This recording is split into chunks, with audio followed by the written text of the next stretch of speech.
आजको चाहिँ हाम्रो बिरुवा रोप्ने कार्यक्रम चाहिँ यहाँ तलदेखि लिएर यतादेखि लिएर माथिसम्म नै सम्पन्न भएर हामी चाहिँ सबैजना छुटिएर काम सकिएर अब छुटिसकेको छौँ लगभग हैन।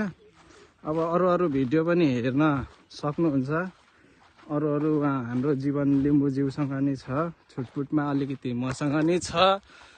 आजको श्रम, आजको बिरुवा रोपाई हाम्रो श्रम संस्कृतिसँग जोडिएर हाम्रो श्रमदाताज्यूहरू सबैजना जोडिएर हामीहरूले आजको काम सम्पन्न गर्यौं भन्दै यसै भिडियो मार्फत म सबैजनालाई व्यक्त गर्दै हाम्रो मनकारी हाम्रो सहयोग गर्ने दाइहरूलाई पनि, आदरणीय दाजुहरूलाई पनि धेरै धेरै धन्यवाद भन्न चाहन्छु।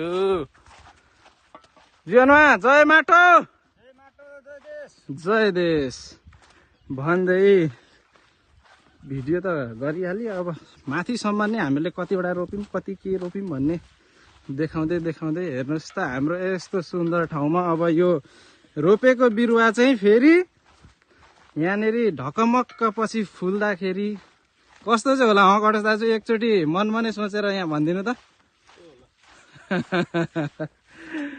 होइन। यति धेरै बिरुवा रोपिएको छ। फेरि बिरुवालाई हामीहरूले मल, माटो दुवै मिलाएर अनि त्यसमा बेराबारा गरेर तारजाली लगाएर चाहिँ एकदमै राम्रो तरिकाले बिरुवालाई बाँच्ने र पछिसम्मै बाली नाली खाँदै विनाश गर्ने, गाई बस्तुहरूले नखाओस् भनेर, बिगार नहोस् भनेर तारजाली शुद्ध लगाइयो। पक्कै पनि हाम्रो यो सुन्दर प्राकृतिक ठाउँ ल हेर्नु है सबैजनाले भन्दै अहिलेलाई बिदा मागे होइन मामा? अर्को शनिबार भेट्ने बाचा। अर्को शनिबार पक्कै पनि ल अलिकति दिउँ न त जीवनमा पनि। अर्को शनिबार फेरि हामी श्रम गर्न कहाँ जान्छौँ हामी भन्नु? हामी यो पालिको शनिबार चाहिँ हामी तिनतले गाउँ छिर्दैछौँ। त्यो थोरै उकालो ओह्रालो बाटोलाई समाउनलाई श्रम गर्न जाँदैछौँ।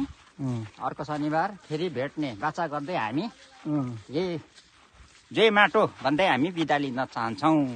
ल।